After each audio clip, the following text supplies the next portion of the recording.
This is Profound Conversations. This is a platform where we engage in a discussion about things that will uplift, that will move, that will inspire a community to do better and to be better. We have with us a voice within the community, one who has been in the city of Baltimore, one who's been a writer. He is one who tells the narrative, tells the story that facilitates insight, growth, and development. We're here with Sean Yoes. It is a pleasure, brother, to be in your presence with all of the things that you've done with the various platforms that you've communicated through. And so we just say welcome to Profound Conversations. Well, thank you for having me. It's a pleasure to be here. All right. So you have behind you a piece of artwork that's about the Muhammad Ali. Tell us about that, because that's captivating in and of itself. Well, that's the man. He's probably my favorite, person outside of my family. That's the thriller. I mean, the thriller. That's the Zaire, the fight in Zaire, the rumble in the jungle in 1974 against George Foreman when he regained his title. And that moment is, there was a point during the lead up to the fight where in the ring, he tells Foreman, he said, "You should have never came to Africa. You should have never came to Africa. You should have never came to." He had all of Africa, not just Zaire. He had all of Africa behind him in that fight, and he had the continent behind him because they understood who he was and that he loved Black people, and so George Foreman didn't stand a chance. And I love George Foreman, but that night he wasn't gonna beat my man. So not that night. Not that night. And so it is heavy because when you have one who actually engages in a profound love of the people actually give the love back. And you are actually one of those people. Sean, native of West Baltimore, has worked in television, film, and newspaper during a career in media, which has spanned more than 30 years. He's been honored for his work by Baltimore City Paper, Baltimore Magazine, the Baltimore Sun, the Association of Black Media Workers, the National Newspaper Publishers Association, and the Maryland, Delaware, Washington, D.C. Press Association. He is the former editor columnist for the Afro-American newspaper. Yoes is also the author of Baltimore After Freddie Gray, Real Stories from One of America's Great Imperiled Cities. He is a founder of the Black River Film Project, a production company focused on instructing, inspiring, and platforming the next generation of West Baltimore storytelling. This is Sean Yoes. Sean Yoes, talk to us about this idea of storytelling, right? What is storytelling? Why is it so important for us to understand the narrative of storytelling? Give us a real definition of storytelling. Well, I'm going to give you, and again, brother, it's a pleasure to be on with you. I appreciate your time this evening. I'll give you a great example of why storytelling is important. Forbes magazine recently came out with a list of the top 50 MCs of all time. Forbes magazine, right? On that list, KRS-One is not on that list. Okay. I'm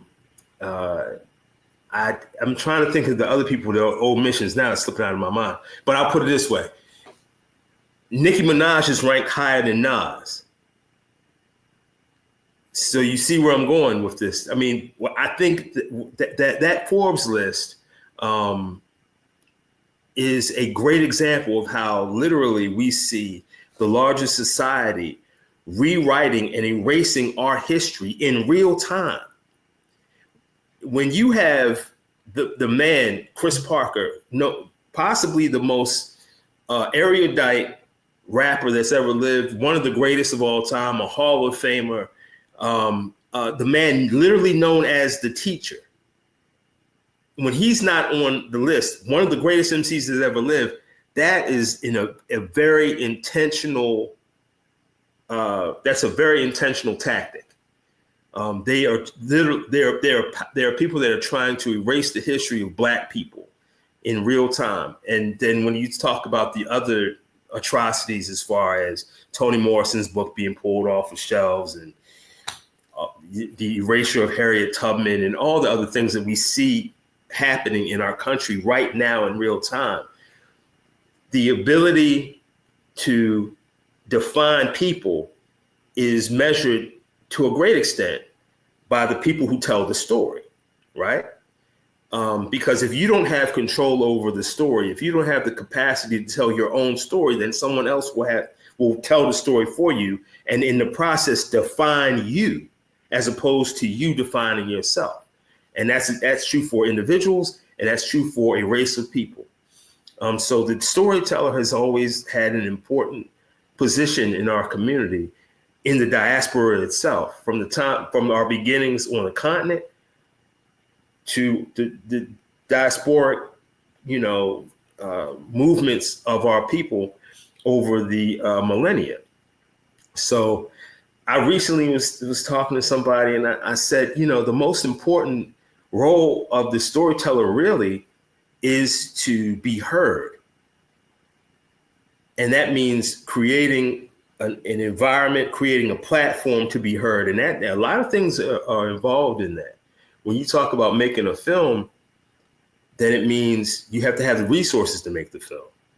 You have to have a distribution plan. It's not just the ability to tell the story or the willingness to tell the story.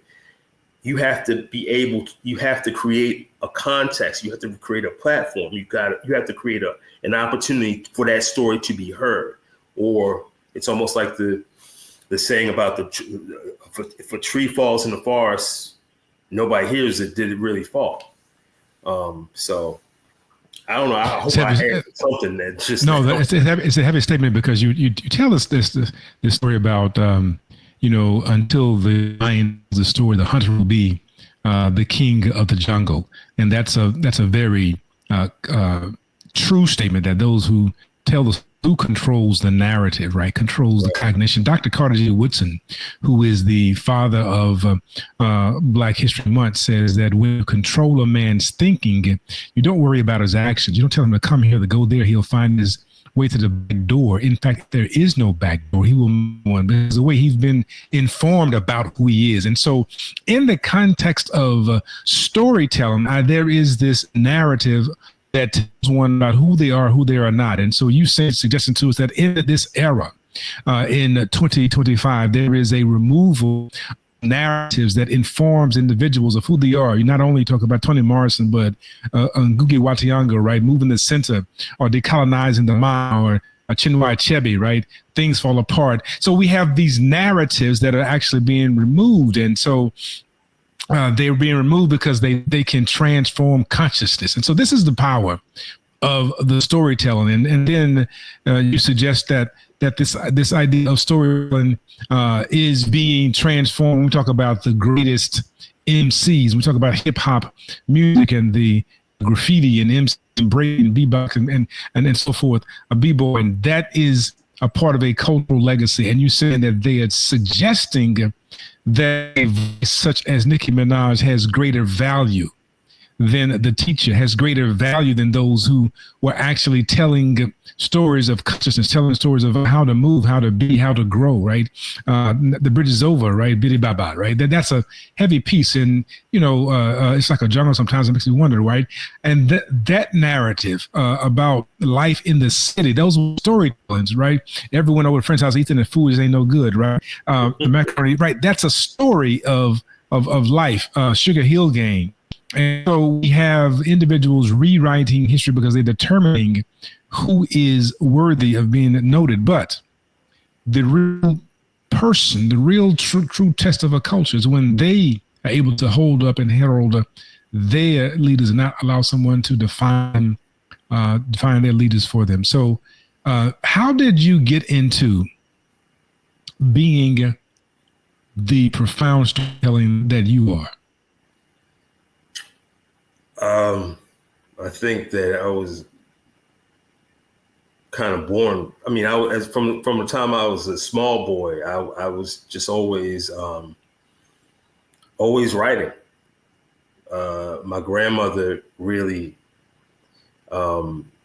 encouraged that. My whole family, but my grandmother specifically. I mean, she really gave me space and encouraged me to be creative, not just as a writer, but as a musician, as an artist. So she always encouraged culture and arts from the time I was very small. I would say 4 or 5 years old, and it was just something that I just stuck with. And then in high school, I was a journalism major at Walbrook High School in West Baltimore, and we had the best journalism program. That was the only high school that you could be a journalism major at, and we were the first high school to have we were the first high school students to be interns at the News American. Up until that point, it had always been college students. Our teachers took it very seriously, to the point where I tell people to this day, and I mean it, I really feel like I could have graduated from high school and went to work for the Afro right out of high school. I really believe that. And there's no shame to Afro. No. There's no shame to the Afro. The Afro is one of the greatest news organizations that this country's ever seen. Perhaps the most important Black newspaper. With the Chicago Defender and the Pittsburgh Courier, Pittsburgh Courier. One of the most important Black newspapers in the history of the United States. So no, that's not shade to the Afro. It was just how well I was prepared coming out of high school, because the tools that I used when I did eventually get to the Afro when I was 23 years old, the tools that I used were forged in high school. College didn't teach me how to be a journalist. High school taught me how to be a journalist. And then once I got to the Afro, I kind of took it to another level, because once I understood what the role of the Afro was, how important it was, the fact that I sat next door to Sam Lacey. Who was Sam Lacey? Tell us about Sam Lacey. Sam Lacey is in the Baseball Hall of Fame as a writer. He had a career that spanned over 70 years. He's one of the most important journalists of the 20th century, quite frankly. Jackie Robinson was most responsible, along with Wendell Smith from the Pittsburgh Courier, as I mentioned earlier. Those two were responsible for Jackie Robinson breaking the color barrier in Major League Baseball. Sam Lacey toured the country with Jackie Robinson, and the 2 years that led to him going to the Brooklyn Dodgers, going from the farm team in Montreal to the Brooklyn Dodgers, the 2 years that led up to that, Sam Lacey traveled with him and wrote stories all along the way, basically paving the way media-wise for the acceptance of Jackie Robinson into the major leagues. That's how important Sam Lacey was. And I remember specifically, brother, I'd written a story. I'd been working on a series, and my lead was I had to go to Lafayette Courts, public housing high rise in Baltimore back when it existed. And it was a tough place, right? And I wrote a lead. The lead said the Lafayette Courts high-rise apartments festered beneath the summer sun like a gigantic open wound. And Sam Lacey said to me after he saw the lead, he said, "Yoes, that was a hell of a lead you wrote." And I almost fell out of my chair to have the man to compliment a 23-year-old, just coming into the game. It was it meant the world to me. And it seemed like from the time that I started the Afro, it really encouraged me to explore not just the history that the Afro had written about all the years, but just to take a really deeper dive into the history of the city that I was from. And that was something that just stuck with me and has been really kind of my, for lack of a better term, my forte, my focus all these years. It's been our people, past, present, and yeah. Let's talk about that, right? How did the city of Baltimore really shape or informed your voice? It's everything. I mean, I don't know how else to say it. It is everything that I am as a storyteller, as a journalist, as a filmmaker. It's all rooted in this incredible city.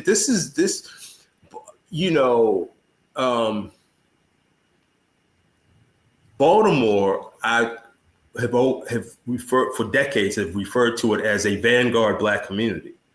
And it is as important as any of the great Black communities that America has ever seen. It's as important as Harlem, Bronzeville in Chicago, the Hill District in Pittsburgh. When you start talking about the history of Baltimore, the history of Black Baltimore, before the Civil War, where we had the largest free Black population in the United States, up until the time of W. Ashby Hawkins and the great lawyers that came out of Baltimore that were born in the late 1800s, early 1900s. Thurgood Marshall being born in 1903, I think it was. But Charles Hamilton Houston himself, arguably the greatest legal mind of the 20th century, the architect of Howard University Law School, he said in the early 1900s that the Baltimore lawyer was the top cadre of lawyers in the United States, the top cadre of Black lawyers in the United States. And those Black lawyers were the ones who began the process that led to the Civil Rights Movement. The road to Brown versus Board of Education was created by Charles Hamilton Houston and Thurgood Marshall. The 25 years that led up to Brown versus Board of Education. And the majority of those legal cases were crafted in Baltimore. The first school desegregation victory in the United States was Murray versus the University of Maryland in 1934. No, I mean, it's 1930s. I get the dates mixed up sometimes, but it's the first school desegregation victory in the United States. Then you have the teacher pay cases. You have the other cases that were the stepping stones that led to Brown versus Board of Education. It all started here in Baltimore. I could just go on. The history is rich and deep and thick and very important. Well, have you mentioned Hamilton Houston right there? Charles, they labeled him as the man who killed Jim Crow. So that's a powerful brother who shaped Thurgood Marshall, right, to be who he was. So Baltimore is rich, and it facilitated shaping your consciousness about life and about how to be a storyteller and have a story to tell. And but I also love the fact that the support that you received to be able to do the work coming from your grandmother, right? That speaks volumes to the community as well. This idea of a matriarch facilitates a community, facilitates a young man and sees how special he is and then nurtures it. And so according to the Yoruba, one of this called Ori. Ori is our purpose that we commit to with Olodumare, or a God within before we're born, right, within the heavens. And so we say that we're going to go to earth and we're going to do this thing. And upon our birth, we forget about it. And the community there to remind us of what our Ori, or our purpose, is. And so when you operate in concert with your purpose, it is called Ore-Ire, right? Whose head is in alignment with one's destiny.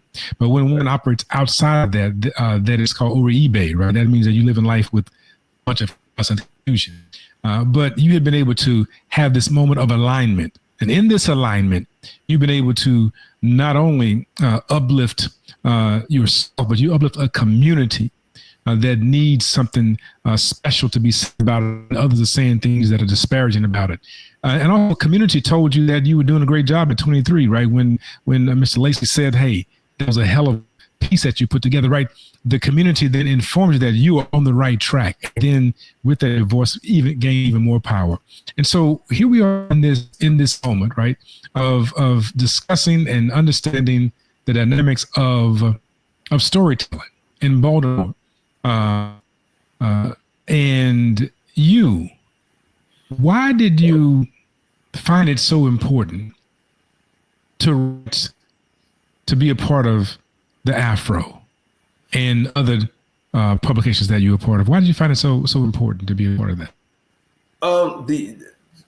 To make it plain, the Afro gave me, from the time I started at 23, to the last day that I was there in 2021. I wasn't there continuously the whole time. I've gone back and forth. I've had different chapters in my career as a journalist, but they always gave me the opportunity to be heard. And it was, they for the most part, I was never really censored at the Afro. I was encouraged. I wasn't constricted. I wasn't restricted. I was encouraged. And as a young journalist trying to find his way in my early 20s, they let me make my mistakes. They let me, find my way and eventually, kind of forge my style as a journalist. I can't thank them enough for giving me the opportunity to be the platform to be heard. And over the years, I went from a reporter to, a columnist to an editor, had a radio show, a partnership with the Afro and WEA, had a radio show for several years where I had the opportunity to express my skill in a different way. So I can't say enough great things about the Afro-American newspaper and the opportunity that I was afforded for many years because of my affiliation and my work with them. That's been my foundation. And then, years later, I decided to take this journey into a different direction in film, which was something that I've been interested in for many years. But we've kind of transitioned fully into a filmmaking journey now.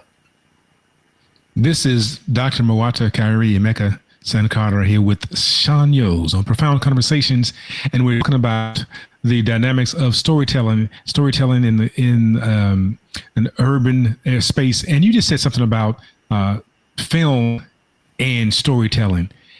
People often think about storytelling appearing in books. However, you're letting us know that storytelling also occurs in the context of what we see on the screen. Talk about that transition just for a moment. How did you transition from the written storytelling to script storytelling and media in the form of movement film? Well, someone asked me about that recently, as a matter of fact. And I always, even when I was early in my career as a journalist, I always saw stories visually. I always had a visual kind of interpretation of the stuff that I was writing about. And I think what I mentioned to you earlier about that lead about the Lafayette Courts public housing high rise, when I saw that in real time during that summer, the image was kind of literally etched in my mind of what I was looking at and what I was getting ready to walk into. And so I've just always had a kind of a visual sense of storytelling, even when I was strictly a journalist. But I've always loved film. And so it was just something I think it wasn't even in the back of my mind. I think it was in the front of my mind that eventually I would get to that space where I would start working in documentary film. Now, to be 100% transparent, what a lot of people don't know is that even before I started the Afro, I went to Los Angeles in 1988. I had friends that lived out there, and they were like, "Come on out, and we're gonna find a house." I'm like, "All right." Mm-hmm. So I saved up $1,000. I bought a one-way plane ticket, flew to LA, and we found a crib in West LA on Alcott Street, and it was like 6 of us living in the house. And my girlfriend at the time, she said, out of the blue, she said, "You should try to write a script for A Different World." I was like, "I don't know how to do that."